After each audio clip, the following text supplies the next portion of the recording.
Hello students, welcome you all again on my channel. I am Professor Lakshmi Sharma and I am talking about micro teaching skills. In this series, we have already discussed what is a skill, what is micro teaching skill, what are its components, what are its phases, aspects, merits and demerits. So I am going to take again one skill, that is skill of explaining. So in this skill of explaining, there are two words. One is the skill and another is the explaining. Skill, as we already know about, skill is that behavior, that teacher behavior which can be improved through constant practice. कौशल वह योग्यता है, वह व्यवहार है जिसको हम लगातार अभ्यास के द्वारा सुधार सकते हैं. क्योंकि हम क्लासरूम टीचिंग लर्निंग की क्लासरूम सिचुएशन की बात कर रहे हैं, इसलिए यहाँ पर हम स्किल का उपयोग टीचर की टीचिंग कैपेसिटी के रेफरेंस में कर रहे हैं. दूसरा यहाँ पर है वर्ड एक्सप्लेनिंग, मतलब द प्रोसेस ऑफ एक्सप्लेन. तो एक्सप्लेन क्या होता है? Explain means to make something clear और इजी टू अंडरस्टैंड. किसी भी कॉन्सेप्ट को आसान से, सरलता से समझने के लायक बनाना ही एक्सप्लेन करना कहलाता है. और to give a reason for something, या किसी भी चीज़ के पीछे तर्क देना, उसको एक आधार प्रदान करना, उसको हम एक्सप्लेन कहते हैं. हमें इस स्किल की ज़रूरत पड़ती है किस लिए? स्टूडेंट्स की लर्निंग के लिए. क्योंकि लर्निंग क्या है? Learning is change in behaviour achieve through an activity, training, teaching और एक्सपीरियंस. लर्निंग किसी भी क्रिया के पश्चात, किसी प्रशिक्षण के पश्चात, टीचर के इंस्ट्रक्शन के पश्चात या अपने या दूसरों के अनुभव के पश्चात अगर स्टूडेंट के या किसी भी व्यक्ति के व्यवहार में, कौशल में, समझ में जो चेंज आता है, उसे हम कहते हैं कि उसकी लर्निंग हुई. अब लर्निंग कैसे होती है? या तो वो लर्निंग जो व्यक्ति है, जो स्टूडेंट है, वो सेल्फ स्टडी करे, या learning generated in an interactive environment between student, teacher and content. Student, अध्यापक और विषय वस्तु के बीच में जो एक इंटरैक्टिव एनवायरनमेंट या इंटरैक्टिव प्रोसेस होती है, उसके द्वारा भी लर्निंग क्रिएट की जाती है, जिसको कि ज़्यादातर हम फॉर्मल एजुकेशन कहते हैं, जो कि क्लासरूम सिचुएशन के अंदर होती है. और इसके लिए हमें किसकी जो फॉर्मल तरीके से हम इस प्रोसेस को हम टीचिंग कहते हैं. तो टीचिंग क्या है? टू गिव समबडी लेसन्स और इंस्ट्रक्शंस सो दैट ही और she knows how to do something. किसी भी कार्य को करने के लिए जो इंस्ट्रक्शंस या जो लेसन्स किसी के द्वारा दिए जाते हैं, उसे हम टीचिंग कहते हैं. ज़्यादातर ये समाज के जो मैच्योर और लर्नेड पर्सन हैं, वो सोसाइटी के इमेच्योर पर्सन्स को किसी काम को समझने के लिए या ज्ञान को प्रदान करते हैं. तो हम इस प्रक्रिया को टीचिंग कहते हैं. To make somebody believe something और behave in a certain way. Teaching के द्वारा हम दूसरों को ये सिखा सकते हैं कि ये जो सिद्धांत है या ये जो कंसेप्ट है, ये ज्ञान इस तरह से है, या हमें ये कार्य इस तरह से करना चाहिए. तो इसको हम टीचिंग कहते हैं. तो इस टीचिंग और लर्निंग के लिए जो मेन कॉन्सेप्ट है, जो मेन स्किल की एक क्लासरूम सिचुएशन में ज़रूरत पड़ती है, वो है हमारी एक्सप्लेनिंग स्किल्स. क्योंकि जब तक क्लास में टीचर जो भी कंटेंट टीच कर रहा है, अगर वो स्टूडेंट की समझ में नहीं आया, तो टीचिंग करना बेकार है. टीचिंग तभी इफ़ेक्टिव है जब लर्निंग अच्छी हो, और लर्निंग इफ़ेक्टिव करने के लिए हमें कॉन्सेप्ट्स को एक्सप्लेन करना चाहिए. इसीलिए skill of explaining her teacher को बहुत अच्छे से आना चाहिए. अब एक्सप्लेनिंग स्किल की क्या डेफिनेशन है? Number 1, to present the subject matter in a simplified form before the learners and making it acquirable is known as explanation skill. इसको हम डेफिनेशन को ध्यान से देखें तो इसमें दो इम्पॉर्टेंट चीज़ें हैं. पहला है simplified form of subject matter और दूसरा है एक्वायरेबल. इसका मतलब है कि सब्जेक्ट मैटर को, यानी कि विषय वस्तु को, बहुत ही सुस्पष्ट और आसान तरीके से स्टूडेंट्स को बताना, जिससे कि स्टूडेंट इस सब्जेक्ट मैटर को, जो उनको पढ़ाया जा रहा है, उस विषय वस्तु को, विषय सामग्री को एक्वायर कर सकें, उसका अधिग्रहण कर सकें। तो इसके लिए जिस स्किल की ज़रूरत पड़ती है, जिस कौशल की ज़रूरत पड़ती है, उसे हम एक्सप्लेनिंग स्किल कहते हैं। यहाँ पर इसको सिंप्लीफाइड फॉर्म करना, कंटेंट को आसान बनाना इसलिए ज़रूरी है क्योंकि स्टूडेंट और टीचर के मेंटल लेवल में बहुत ज़्यादा डिफरेंस है। टीचर बहुत मैच्योर है, टीचर बहुत हाईली एजुकेटेड है, टीचर के एक्सपीरियंसेस भी वास्ट हैं, टीचर की कम्युनिकेशन स्किल भी बहुत ज़्यादा अच्छी है। उसके कंपैरिजन में जो स्टूडेंट का जो लेवल होता है वो बहुत ही कम होता है। इसलिए हर टीचर की ये ड्यूटी है कि वो अपने कंटेंट को, अपनी प्रेजेंटेशन को अपने ही लेवल पे ना रखकर स्टूडेंट के मेंटल लेवल तक जाए, जिससे कि स्टूडेंट उस कंटेंट को जो वो टीचर प्रेजेंट कर रहा है उसको एक्वायर कर सकें, उसे रिसीव कर सकें, उसको कॉम्प्रिहेंड कर सकें। और सेकंड है the ability of the teacher to describe logically how, why and when of the concept to bring clarity and understanding of what is being taught. दूसरा है टीचर की वह योग्यता कि क्लास में जो कुछ भी पढ़ाया जा रहा है उसको लॉजिकली हाउ, वाई और व्हेन के कॉन्सेप्ट से उसको और ज़्यादा स्पष्ट कर सके। क्योंकि जब हम किसी भी कंटेंट में हाउ, वाई और व्हेन जैसे इंटरोगेटिव स्टेटमेंट्स के थ्रू जब हम बच्चों को पढ़ाते हैं तो हम उनकी रीजनिंग को, उनकी तर्क क्षमता को, उनके विवेक क्षमता को और भी अधिक विकसित करते हैं, उनकी मेंटल फैकल्टीज़ को और हायर लेवल पे डेवलप करते हैं। तो ये है हमने पढ़ी एक्सप्लेनिंग स्किल्स। एक्सप्लेनिंग स्किल के क्या ऑब्जेक्टिव हैं? Number 1, to develop understanding about concepts, principles and phenomenon.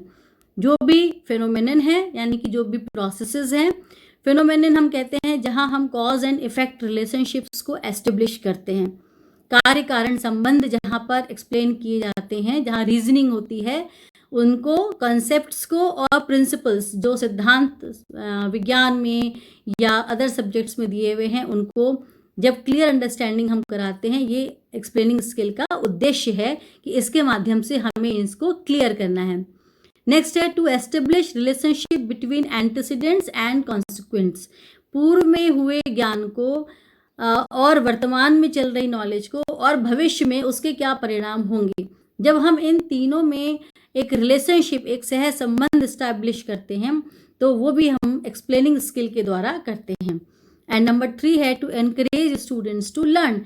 हम एक्सप्लेनिंग स्किल के थ्रू स्टूडेंट्स को और भी ज़्यादा पढ़ने के लिए, सीखने के लिए मोटिवेट कर सकते हैं। क्योंकि आप देखेंगे कि अगर कोई टीचर क्लास में पढ़ाता है और उसके कंटेंट को वो अच्छे से एक्सप्लेन नहीं कर पाता, स्टूडेंट के मेंटल लेवल तक नहीं पहुंच पाता, तो स्टूडेंट धीरे धीरे उसके सब्जेक्ट में और उसकी क्लास में इंटरेस्ट लेना बंद कर देते हैं। तो अगर हर टीचर ये चाहे कि उसको उसके सब्जेक्ट में स्टूडेंट्स इंटरेस्ट लें तो उसे अपनी एक्सप्लेनिंग स्किल को अच्छा करना होगा। अब एस्पेक्ट्स ऑफ एक्सप्लेनिंग स्किल्स, इसके क्या एस्पेक्ट्स हैं? क्योंकि ज़्यादातर जब हम एक्सप्लेन करते हैं तो हम क्लास में बोलते हैं, तो कम्युनिकेशन ज़्यादा करनी पड़ती है, बोलना ज़्यादा पड़ता है।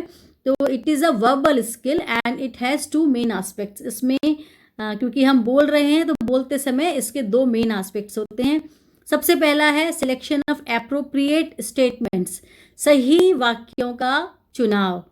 टीचर बोलते समय सही स्टेटमेंट बोले, मतलब उसकी जो यहाँ पर सही स्टेटमेंट का मतलब है कंटेंट भी सही हो, दूसरा सुस्पष्ट हो, क्लियर हो, उसमें क्लैरिटी हो, लैंग्वेज में कोई प्रॉब्लम नहीं हो, फ्लुएंसी हो, उसकी ग्रामर अच्छी हो, ग्रामेटिकली करेक्ट हो, प्रिसाइज हो और एम्बिगस ना हो, वेग ना हो, यानी कि कोई भी स्टेटमेंट अस्पष्ट नहीं होना चाहिए, डबल मीनिंग वाला नहीं होना चाहिए। हर स्टेटमेंट का वही अर्थ निकले जो टीचर अपने दिमाग में सोच रहा है और जो वो एक्सपेक्ट करता है कि उसके बच्चे भी उसी मेंटल लेवल पर जाकर उसके कहे हुए स्टेटमेंट का वही अर्थ निकालें जो वो समझाना चाहता है। तो इस तरह के स्टेटमेंट्स को हम एप्रोप्रिएट स्टेटमेंट्स कहते हैं। तो टीचर क्लास में जब बोलता है तो टीचर एक अथॉरिटी है और टीचर की ड्यूटी है कि वो अपने बोले हुए सभी स्टेटमेंट्स का सही ढंग से चुनाव करे। और दूसरा है inter relating the selected statements, और उसने जो भी वाक्य क्लास में बोल रहा है वो वाक्य आपस में इंटर रिलेटेड होने चाहिए, यानी कि पढ़ाते समय एक फ्लो होना चाहिए, एक फ्लुएंसी होनी चाहिए।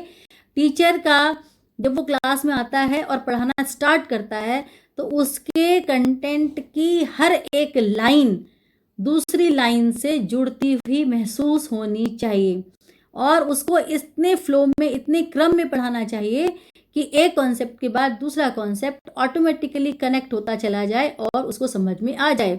तो यहाँ पर organisation of topics, organisation of sub topics and language की जो मास्टरी है वो टीचर की एक्सप्लेनिंग स्किल के लिए बहुत ही ज़रूरी है।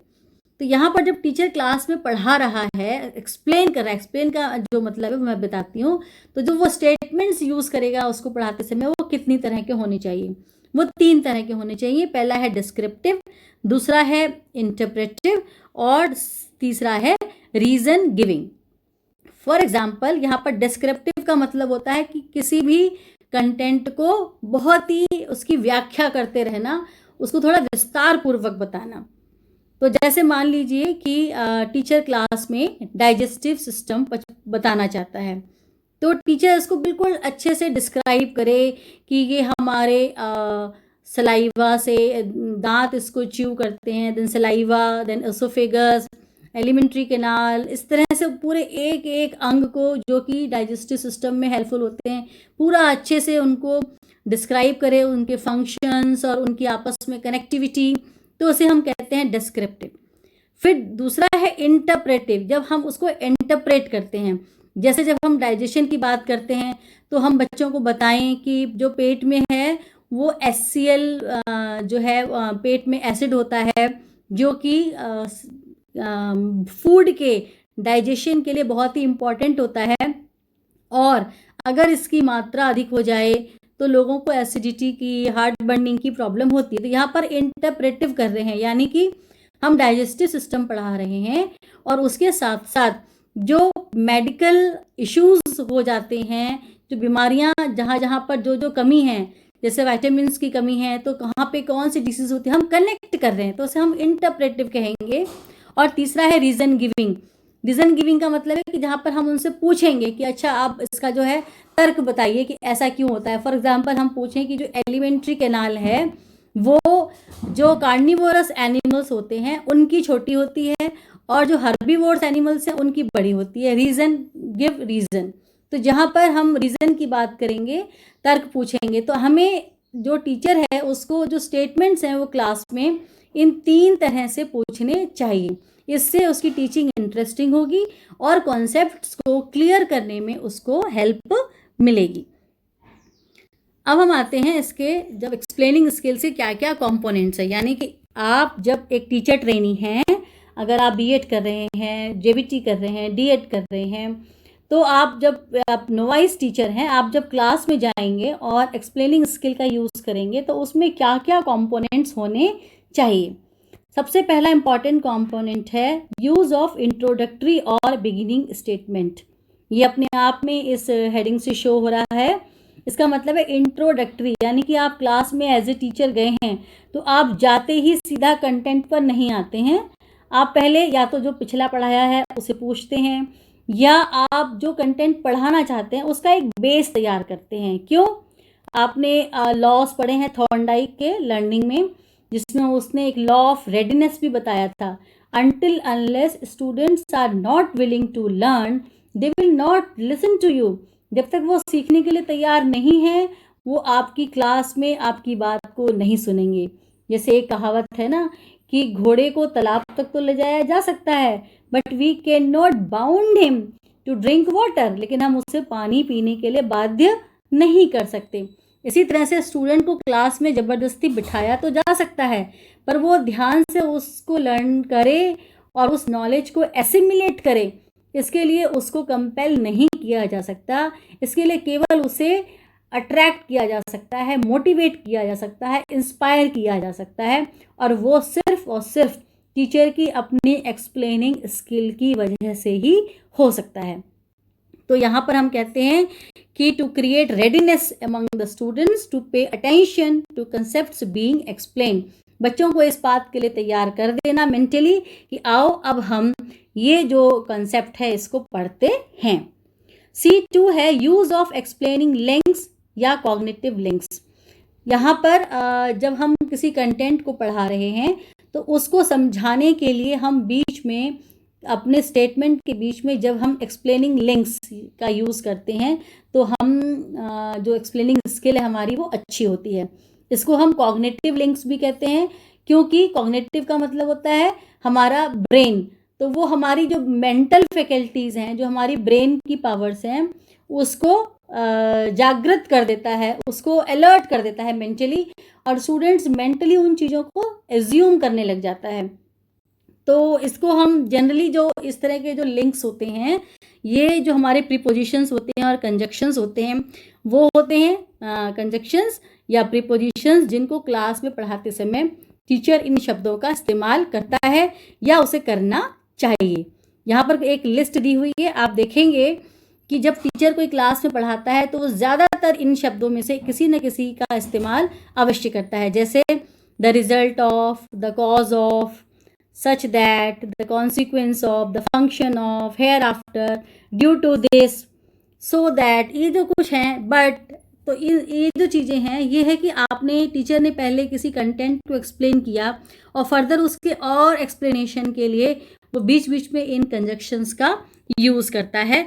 जैसे यहाँ पर मैंने एक एग्जाम्पल भी दिया हुआ है, the cause of objects falling towards earth is the gravitational force. तो यहाँ पर द कॉज ऑफ ये जो है हमने यूज़ किया है एज ए एक्सप्लेनिंग लिंक, और ये बता रहा है कि पृथ्वी का जो की तरफ जो चीज़ें गिरती हैं उनका जो कारण है वो ग्रेविटेशनल फोर्स है। तो यहाँ पर द कॉज ऑफ एक तरह का एक्सप्लेनिंग लिंक है, और ज़्यादातर टीचर्स जो हैं इस लिंक का यूज़ करते हैं, और ये एक्सप्लेनिंग स्किल का एक इम्पॉर्टेंट कॉम्पोनेंट है। C3 है वेल डिफाइंड टेक्निकल वर्ड्स। यहाँ पर टेक्निकल का मतलब है कि चाहे वो कोई भी स्ट्रीम हो, यहाँ पर टेक्निकल का मतलब सिर्फ इंजीनियरिंग या टेक्निकल नहीं है। आप चाहे फिजिक्स पढ़ा रहे हैं, केमिस्ट्री पढ़ा रहे हैं, बॉटनी पढ़ा रहे हैं, जोलॉजी पढ़ा रहे हैं, ज्योग्राफी पढ़ा रहे हैं, आप कोई भी सब्जेक्ट पढ़ा रहे हैं, उसमें हर सब्जेक्ट की अपनी एक लैंग्वेज होती है, अपनी एक वोकेबलरी होती है, जो सब्जेक्ट के डेप्थ में जाने से हमें पता चलती है। तो जब टीचर क्लास से पढ़ाए तो टीचर के लिए तो वो टर्मिनोलॉजी बहुत ही फेमिलियर है, क्योंकि टीचर ने उस सब्जेक्ट की बहुत हायर एजुकेशन ली है, लेकिन स्टूडेंट उस टेक्निकल वर्ड से अनफेमिलियर हैं। तो टीचर का ये ड्यूटी बनती है कि वो क्लास में पढ़ाते समय उसकी बुक में, उसके चैप्टर में, उसके सिलेबस में, या उसकी अपने खुद की स्टेटमेंट में अगर कोई इस तरह का वर्ड आया है जो ये शो करता है कि टीचर बहुत इंटेलिजेंट है, टीचर के मेंटल लेवल को रिफ्लेक्ट कर रहा है, लेकिन वो स्टूडेंट को समझ में नहीं आ रहा है, तो ऐसी टीचिंग बेकार है। तो टीचर की रिस्पॉन्सिबिलिटी है कि उस पढ़ाते समय जो भी टेक्निकल वर्ड बीच में आ रहा है उसको एक्सप्लेन करें। फॉर एग्जाम्पल यहाँ पर मैंने एक छोटा सा एग्जाम्पल दिया है, rumination is done by the grazing animals. अगर ये आपने फ्लो में बोल दिया है तो आपको ये बताना पड़ेगा कि ग्रेजिंग जो एनिमल्स होते हैं वहाँ पर रूमिनेशन की प्रोसेस होती है। एंड व्हाट इज रूमिनेशन, कि जैसे गाय भैंस ने खाना खा लिया तो they swallow a lot of food, quantity जो है वो बहुत ज़्यादा एक बार में खा लेते हैं, और उसके बाद वो आराम से बैठकर उसको दोबारा अपनी बक्कल कैविटी में उस फूड को लाकर उसे च्यू करते हैं और उसे डाइजेस्टिबल बनाते हैं। तो जो ग्रेजिंग एनिमल्स होते हैं जैसे गाय भैंस हो गई, इनकी खाने की इस जो प्रोसेस होती है उसको हम रूमिनेशन कहते हैं। तो अगर इस टीचर क्लास में अपने बोले हुए सभी स्टेटमेंट्स में जो बीच बीच में स्पेसिफिक वर्ड्स आते हैं जिन्हें हम टेक्निकल वर्ड्स उस भाषा का कह सकते हैं, उस सब्जेक्ट का कह सकते हैं, उसको वो अच्छे से एक्सप्लेन करें। Then fluency in language, class में बोलते समय फ्लुएंसी होनी चाहिए टीचर की लैंग्वेज में, और बच्चे एकदम उसको बोर फील ना करें। तो जो लैंग्वेज है टीचर की वो भी बहुत एक इम्पॉर्टेंट एस्पेक्ट है। नेक्स्ट है कवरिंग एसेंशियल पॉइंट्स, जितने भी ज़रूरी पॉइंट्स हैं उनको एक टीचर कवर करे। इसीलिए आप देखेंगे कि जो बुक्स होती हैं, टीचर्स को ये कहा जाता है कि वो कम से कम 5-6 बुक्स से के रेफरेंस को लेकर अपने नोट्स प्रिपेयर करें और फिर वो बच्चों को दें। क्योंकि जो बुक्स लिखी होती हैं कई बार उनमें कुछ लैकुना, कुछ कमी रह जाती है, कुछ लूपहोल्स रह जाते हैं, तो उनको कवर करने के लिए कि कहीं कहीं से कोई ज्ञान अधूरा अगर रह गया है तो उसको अच्छे से कंपाइल करके एक ऑर्गेनाइज्ड वे में सीक्वेंस करके कॉन्सेप्ट्स को टीचर क्लास में पढ़ाए, जिससे कोई भी उस टॉपिक से रिलेटेड कोई भी ज़रूरी पॉइंट जो है वो ना छूटे। और इसके बाद है component 5 that use of illustrations. एक क्लास में टीचर को अपने एग्जाम्पल्स बहुत यूज़ करने चाहिए और बहुत ही अच्छा हो अगर वो एग्जाम्पल बिल्कुल जो करंट एनवायरनमेंट चल रहा है अगर उसको लेकर किया जाए तो बच्चे और भी जल्दी उस टॉपिक को कॉम्प्रिहेंड कर पाते हैं। जैसे फॉर एग्जांपल आजकल कोविड-19 चला हुआ है, तो अगर हम पढ़ाते समय प्रेजेंट सिनेरियो कोविड-19 में की जो बीमारी है इसके बारे में, इसके सिम्टम्स के बारे में, इसके रीजंस के बारे में, इसकी रेमेडी के बारे में, इसमें जो भी पॉइंट आता है या जो इसकी वजह से जो आजकल सोसाइटी की जो कंडीशन है, जो सोसाइटी की इकोनॉमी जो डाउन जा रही है, सोसाइटी का जो मार्केट डाउन जा रहा है, या हम कह लीजिए कि सोसाइटी में जो लोगों की लाइवलीहुड अफेक्ट कर रही है, तो इन सब चीज़ों को हम पॉइंट्स बनाकर पढ़ाते समय अगर अपने टॉपिक से उसको हम एक एक एग्जाम्पल करंट का देते चले जाएं तो इससे जो टीचर की एक्सप्लेनिंग लर्निंग है, एक्सप्लेनिंग स्किल है, वो और भी अच्छी हो जाती है।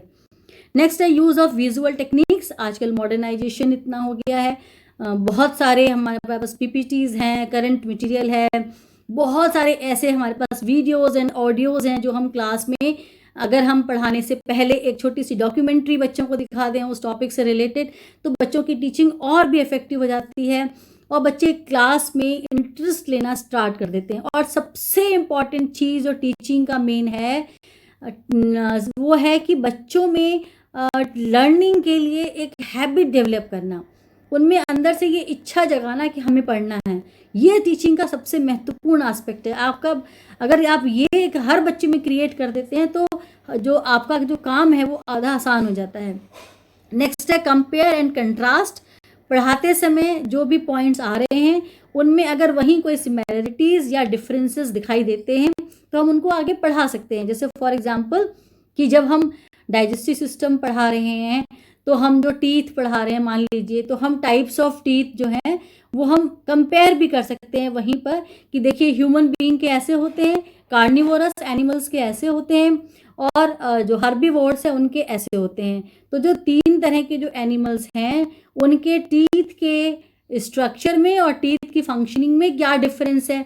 तो हमने यहाँ पर क्या किया, पहले कंटेंट दिया यानी कि डिस्क्रिप्टिव किया, दूसरा हमने इंटरप्रेटिव किया कि हमने जो उनके जो खाने के तरीके हैं, जो उनका फूड है, उस फूड के बेस पर उनके दांत कैसे हैं, हमने ये इंटरप्रेटिव किया, और तीसरा रीज़न गिविंग कर दिया कि भाई ये इनके ऐसे क्यों हैं, व्हाट आर देयर फंक्शंस।